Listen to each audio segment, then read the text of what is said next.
Good morning, good afternoon, and good evening. It's February 17th, Friday, and it's 5:24 p.m. Welcome to episode 68, Outflows Ongoing. Welcome to Mark Yu and Wowie Show. This is Mark. And Huawei, hello everyone. Hello. So, just disclaimer, we're not a financial registered or financial planners, but we have the same passion and interest in investing our hard-earned money in the stock market. So we try to do this recording at least once a week. Take a look at the ongoing Wall Street sentiments and fund flows and the latest trends or latest news in the stock market. So off we go. So we're going to take a look at the sentiment. This is based on free information from the American Association of Individual Investors. So as of a couple of days ago, February 15, bullish investors have slowed down a little bit, have gone down from 37.5 down to 34%, and bearish investors ticked up by three, almost the same percentage points from 25 to 28.8. So we are now down from the historical averages, like what me and what we have discussed a week ago in our recording. It was the first time that we have seen the bullish investors or the sentiment reach the historical averages. So we were quite optimistic last week. Mhm. And yeah, for the meantime, fear and greed sentiment, we are still in the greed territory. We are still at 69 points, which is at par or the same as last week, where we were last week.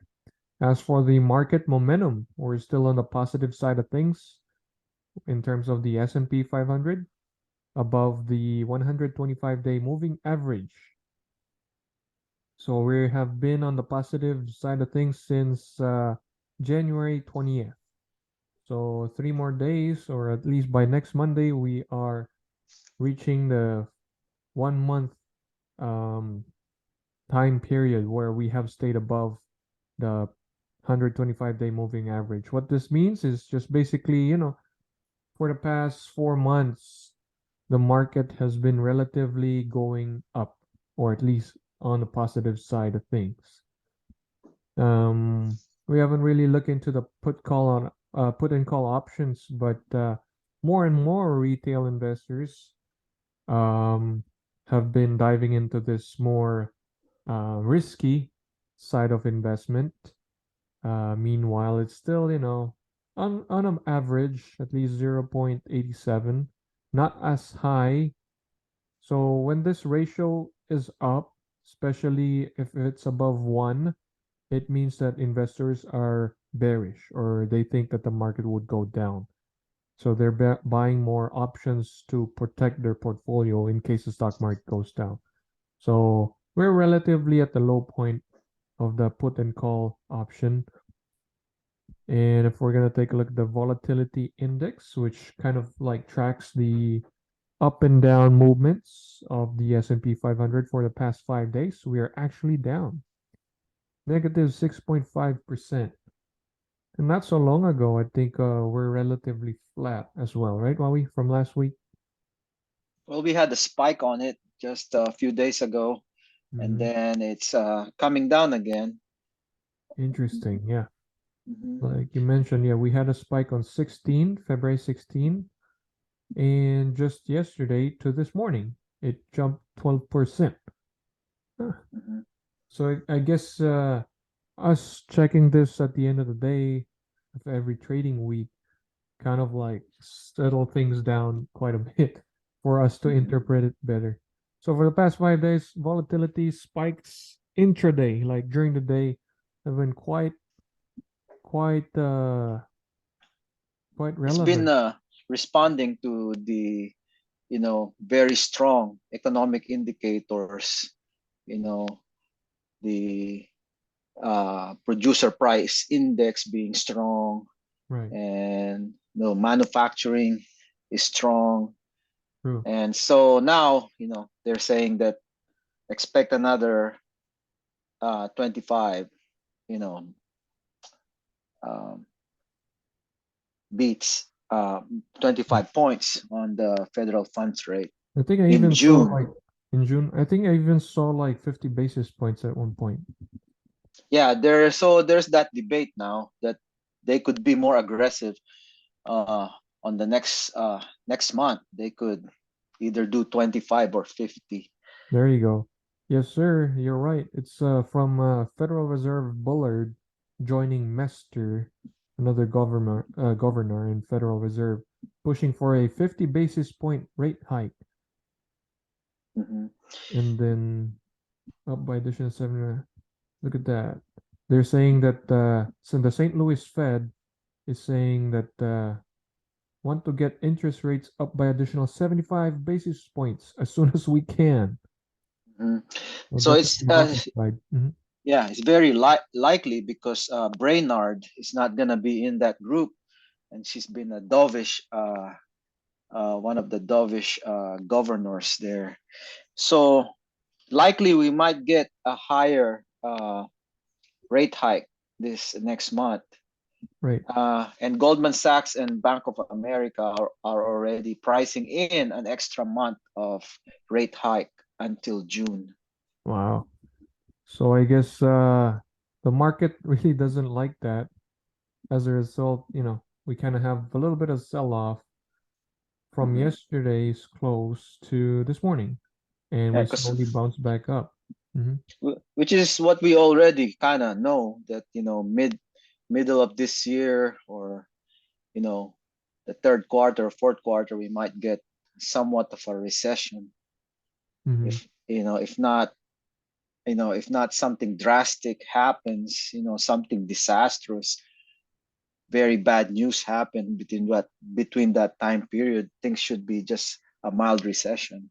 Right, and we haven't really seen a lot of unemployment numbers popping up since the big technology companies, Google, Amazon, have been laying off left and right since the start of the year. So Mhm. when this comes into a close, eventually, hopefully, we see some good data by the end of the first quarter of this year, by March, and then probably everybody's waiting for that, and eventually, hopefully, it all boils down to where we are at par or at least stable. There's no Yeah, way of I predicting that, but I hope so. In the meantime, just look out for good value at this time because there's a lot uh, coming out right now because of the downtrend. mhm. So now we're taking a look at the group performance of each sector. So for the past week, we are seeing energy sector as the worst performing sector. So in contrast to a week ago, where energy was the only green, what we have pointed out, this week it's the total reverse of what happened last week. So this is interesting. There's no pattern in particular that's showing up in the market, except for the constant outflows from stock markets. People are pulling their money out, which we're gonna tackle in a little bit. We saw a report and on this podcast title, "Outflows Ongoing." But yeah, for the past week, energy is the biggest loser, down 5% as an industry as a whole, and real estate as well, but not so much. And the best performing sector is the consumer cyclical, followed by consumer defensive. So how rare would that be? Cyclical and defensive, both best performing sectors in the past week. And I think the investors are kind of confusing themselves, or at least the algorithms, the ones that handles the billions and dollars of investor money in the investment space. Yeah, but one thing is for sure, the economy is like a freight train, still very strong. Hmm. It's still a supply issue. You know, China is still not producing enough for for us to buy here in the U.S. market. Hmm. So there's a lot of talk about China plus one. So trying to find other manufacturers other than China to buy products from, like Vietnam, and other ASEAN countries. But right now, that infrastructure to produce is not yet that developed. So we may have to wait a year or two for Ooh. these Mhm. processes to come into play. And look at this, Huawei. Speaking of China, it made me search Alibaba. Look at Alibaba. It's back at $100 a share. Whereas Hmm. not so long ago, we were seeing 120 bucks back in January, late January, January 23rd. Since then, it lost nearly 16%, almost coming crashing into a bear market. So that's Well, quite because of interesting. the geopolitical tensions that are coming out on the news, people are kind of backing off on China, because of these, like that white balloon and things, UFOs in the sky being shut down, Mhm. uh, driving some of this fear and risk. Uh, China news about China invading Taiwan, even Mhm. affecting the share price of TSMC Yeah, as of Buffett recently. actually sold almost all of his TSM investment back in last quarter of last year as well. That's quite interesting. So we don't know if that's because of the geopolitical tensions that are coming up, or they're just taking profits right now. But normally they hold things for very long. So I'm thinking it could be because of the geopolitical tensions. Right. And as we go on in this podcast, we are looking at an article from Wall Street Journal. It says Nestle sells less after raising prices, moves to some unpopular lines. Packaged food giant grapples with rising costs for energy and raw materials. So last year, we have been seeing a lot of price increases nationwide. Even until now, eggs are still high because of some avian flu that they can't, contain at this time, I guess, or slowly containing. But look at this. One of the big companies out there, Nestle, is now suffering. Uh, well, not suffering. I guess they still grow. They'll still grew its sales. The sales volume fell 2.6%. Organic growth was 7.5, below analyst expectations. So it's what I just would like to share on this part is like my opinion. Most of the companies now will start experiencing, or at least have already started experiencing, some customer or consumer pushback in terms of them increasing their prices, um, you know, on a quarterly or annual basis. So now consumers are taking their wallets elsewhere and trying to limit their spending on brands that they think they're already overpaying and not acceptable. So one of the big names, of course, in the consumer industry is Nestle. So I guess if this trend continues, brand name won't be enough. Consumers will definitely try to find a way to keep spending on the necessities, but not really in branded products.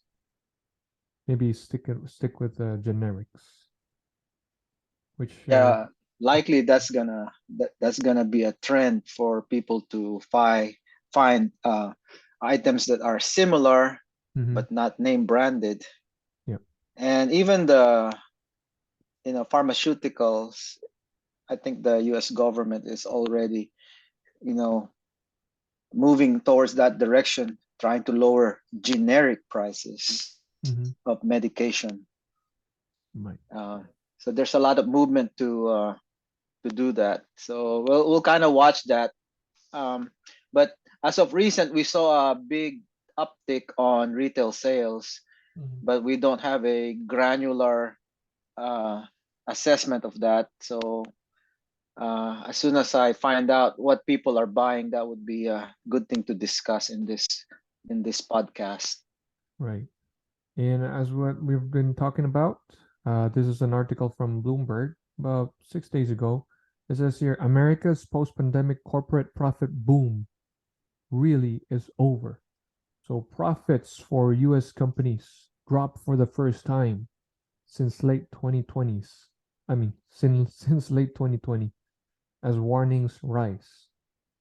So this is quite concerning as, profit runs uh kind of like takes the flag for bullishness among investors. If they see earnings increasing, growth promising growth down the road, investors love that sound, love that siren song, and they're just gonna keep buying because of this promise. But now we're seeing a lot of like warnings from S&P 500 companies, and that doesn't show good in terms of price appreciation in the short and long term. Oh, the biggest technology companies are feeling the effects of slowing demand in a weaker digital advertising, says this article. Meta platforms are Facebook, Apple, Amazon, Microsoft, and Alphabet all missed consensus earnings estimates by 8%. So it just says here that the pandemic era stimulus is firmly behind us. So with that, it kind of is a little bit of troubling when you think about what the future holds in terms of these high growth companies. Not just the already established ones, because Apple, people would be buying apps from its app store, would be transacting, would be upgrading their phones. But what happens to those small and high growth, high risk companies in the future? With the stimulus in hindsight, that would definitely be a little bit troublesome. Yeah, a lot of movement going into nearshoring and onshoring projects Hmm. here in the United States, Mexico, Canada. Um, so they're thinking that they could save some money in manufacturing by onshoring and nearshoring products here and protect their patents. So we'll see. Right. And speaking of high growth companies, we're just going to highlight here DoorDash, which just came out with their earnings. So it reversed its gains yesterday to today's drop of, let's see, dropped of 7.5%. So basically, let's take a look at deeper dive in their numbers for last year. I think they did generate a bunch of sales still, but their earnings expectations didn't meet Wall Street's estimate. That's why they kind of sold off. So looking at their filings, they have about 1.9 or $2 billion in cash as of December 31st of last year, compared to 2.5 a year ago. They have about not so much liabilities, which is pretty impressive. That's good. Liabilities is about 3 billion in total, while they have assets of 9, almost 10 billion in assets. That's pretty good. While let's see. Okay, their sales definitely have increased from 4.9 billion to 6.6 billion. So that's about $1.7 billion in sales addition. But if you take a look at their profitability, it has gotten worse.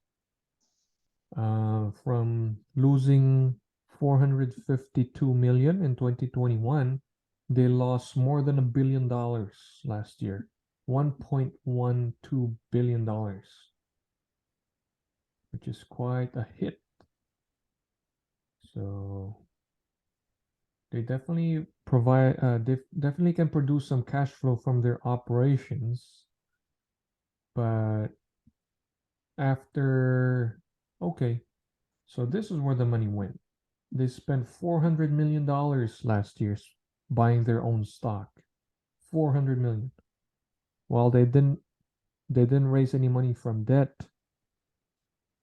or didn't, and they also didn't pay any amount to their debt. Where their balance sheet is pretty light though. They don't have much debt at all. So they did spend a lot of money buying their own stock last year, which might be a good idea. You know, last year everybody's stock is in the toilet, so might be a good timing. But Yeah, regardless, they're growing their there's a lot business. of that going on right now. Shares buyback with Mhm. share prices being low. With regards to DoorDash, a lot of these analysts are, you know, either maintaining a good rating for DoorDash. Oppenheimer Mm. saying outperform with a price target of 80. 80 It's one of bucks. yeah Wow. one, and the highest price targets from Wells Fargo. You know, they're maintaining an overweight on DoorDash and raised the price target to $90. Wow, that's about 50% from here. No? Yeah, so I don't know what's on the pipeline as far as DoorDash is, but there's a possibility that this may be a good company to keep on the watch list. Right. Now we're gonna take a look at the fund flows. So this is it. This was just published this morning by Reuters. Global equity or stock funds see outflows on worries over Fed tightening. So global stock fund witnessed outflows in the week February 15, with recent worries further monetary tightening, with recent data showing stickier than expected inflation.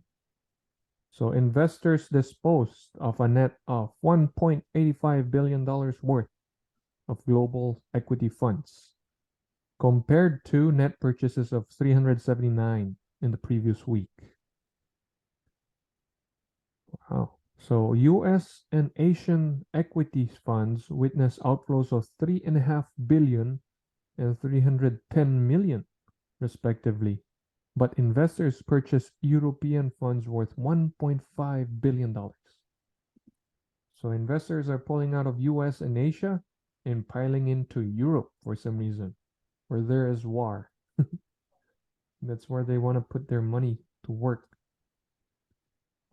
Tech, healthcare, and consumer discretionary suffered the most outflows. Tech suffered 624 million outflow, healthcare 408, consumer discretionary suffered 319 million. Wow, that's interesting, Maui. Tech and healthcare, you don't see that often. Tech is on the aggressive growth side. Healthcare is for recession or recession-proof business.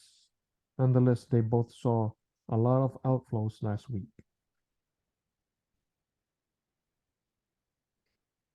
And money market, oh, people are still pulling out of money market.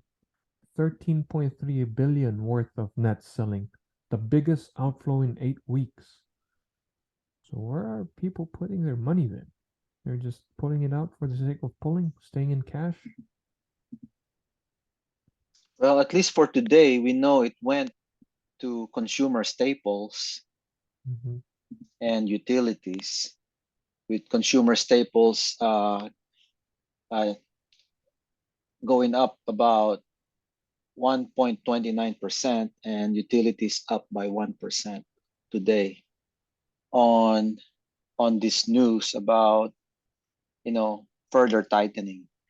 Hmm. Yep. Investors are easily spooked because of this. Yeah.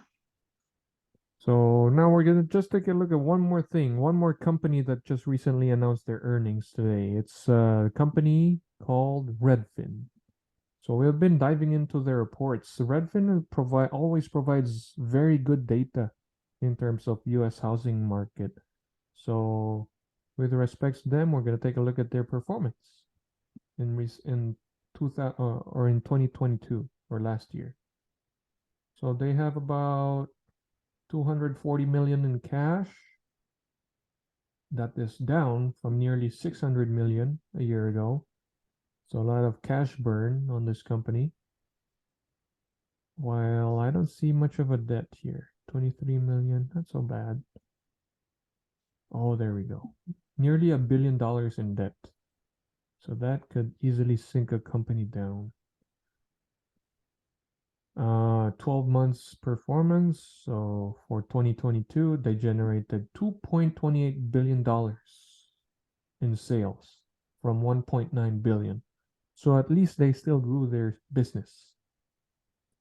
So let's take a look at their loss. They don't have any profits. Like DoorDash, they also lost more, triple, from losing 110 million in 2021. They lost 363 million in 2022. So still a money losing business despite the, well, last year wasn't good enough, for overall, like property sales have declined, especially in the fourth quarter. So it wasn't a good year overall for the real estate. But in 2021, where everything was selling left and right, low inventory, Redfin still delivered losses of 110 million. So that's something to watch out for those who are eager to invest in Redfin. Well, most of its losses is from its flipping, uh, property flipping portion of their business. That's where they Mhm. experience a lot of their losses. True. And they also came out with their housing market report just this morning. So according to them, housing market recovery stalls as mortgage rates jump. So I think we're close to 7% again as of today. Let me take a look. Yep, 6.8% as of today. 30-year mortgage. That's quite high up there. While the 15-year fix is close to 6%. So we are again in the uptrend in terms of interest rates, all because of the recent PPI report, right? While it's still up there, and Mm-hmm. more interest rate hike are anticipated, and as a result, that affects overall financing conditions nationwide. So the home buyer demand index, which is the ones that we take a closer look at every now and then, it actually fell 1% from a week ago, according to Redfin. The first decline after a month of increases, while the mortgage purchase applications dropped 6%. So not so much of a comeback in the housing market. They also said that persistently low inventory contributes to the slump in demand, as prospective sellers are also sensitive to rate hikes. 85% of mortgage holders have a rate far below 6%, and many are eager to hold it.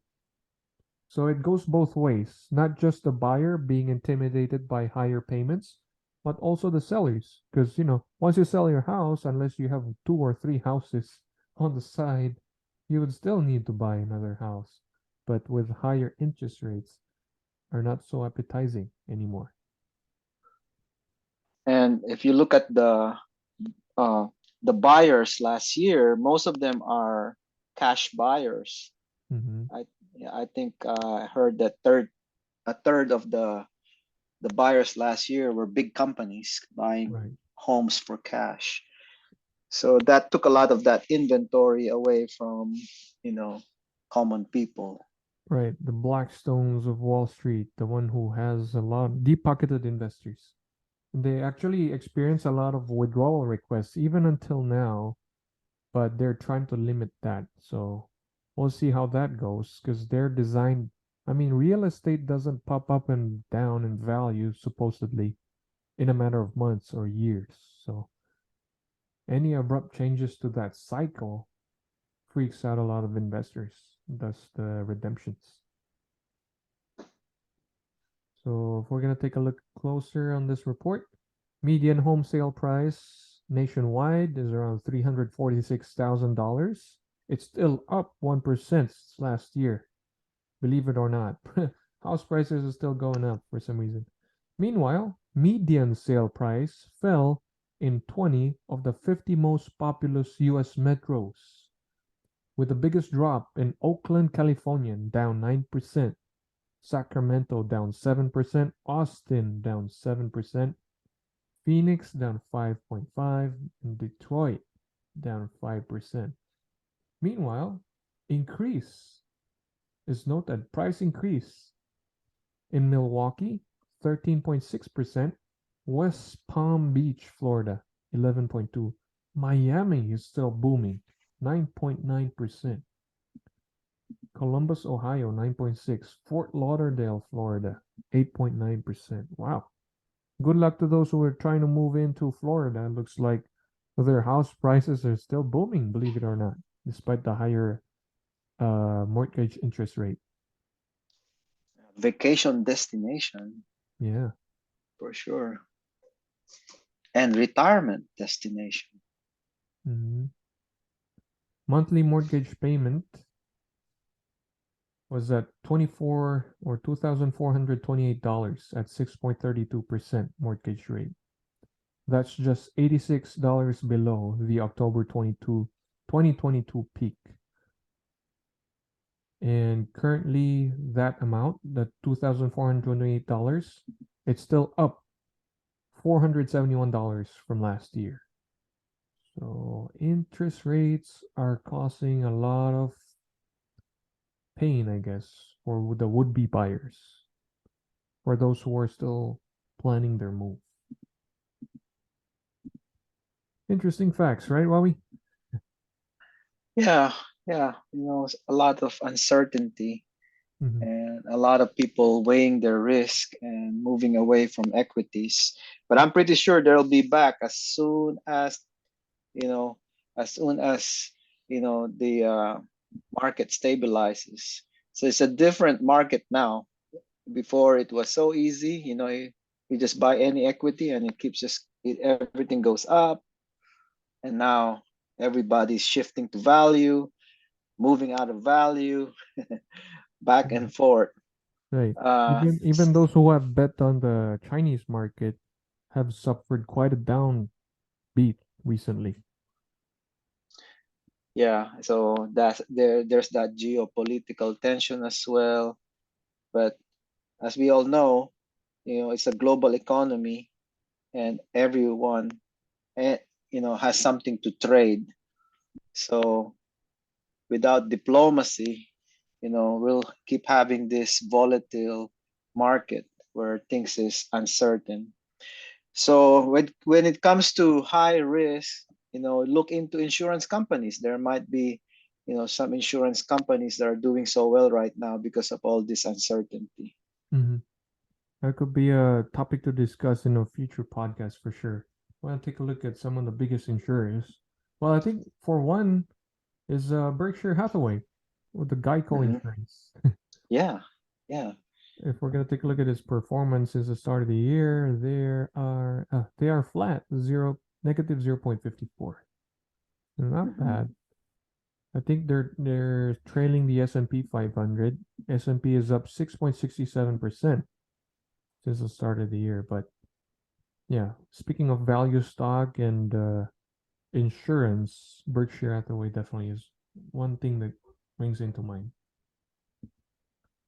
And what you shared with the group earlier, with some of the big money investors investing in AIG, and on Mm, my radar, looking at Madison Group, Madison Investment Management, looking at ACGL, how profitable it has been for them. So there's some movement there in the insurance side that yeah, is positive for investors and hedge funds. yeah. Looking at some highlights on AIG right now. AIG profit shrinks as storm-related costs, weak investment returns hit. Ooh, AIG near 24% drop in its fourth quarter profit, hurt by losses tied to winter storm late last year. Okay, they got hit pretty bad. Looks like property in with their peer travelers companies, or also reported a slump due to losses arising from the winter storm. I guess it wasn't just AIG suffering the beating. Shareholders fell. Their profits fell to 1 billion from 134 a year earlier. The CEO said that the company continued to improve the profitability of its general insurance business and closed the year with the strongest underwriting results the unit has ever achieved. Underwriting income climbed 27%, while net premiums, this is how they mostly generate their money, passively collecting, monthly premiums from customers, fell 6%. Uh-huh. Interesting. I guess there's gonna be another year for them to recover. One full year ahead. One thing to watch out for, looks like. Hmm. Well, the one I mentioned is a global provider, ACGL, and it may be a contrarian. Mm-hmm. Arch Capital, Bermuda base. Ooh, It's it's up 8.5% this year. yeah, and it um, has a market cap of about 23 billion, and its shares gained 30, almost 35% of their value over the last 52 weeks. Huge upside. So they're trying to capture, market in the soft market instead of the hard market. Domestically it's kind of hard market right now because of the natural disasters we've been getting. Right. Well, we might take a closer look once they report their earnings. Mm-hmm. Yeah, Right. that's always good to do. Sure, for sure. We have to look It's at the all numbers. about it's all about earnings and cash flow right now. Mm-hmm. More cash you generate, the better. All right, I guess that does it for this week's episode. It's 6:01 p.m. right on the dot. Yes. Perfect. Thank you guys for tuning in. If you want, you can always hit the like and subscribe button. Again, this is Mark Yu. And Wawi Santos, God bless everyone. You guys have a good weekend. Take care.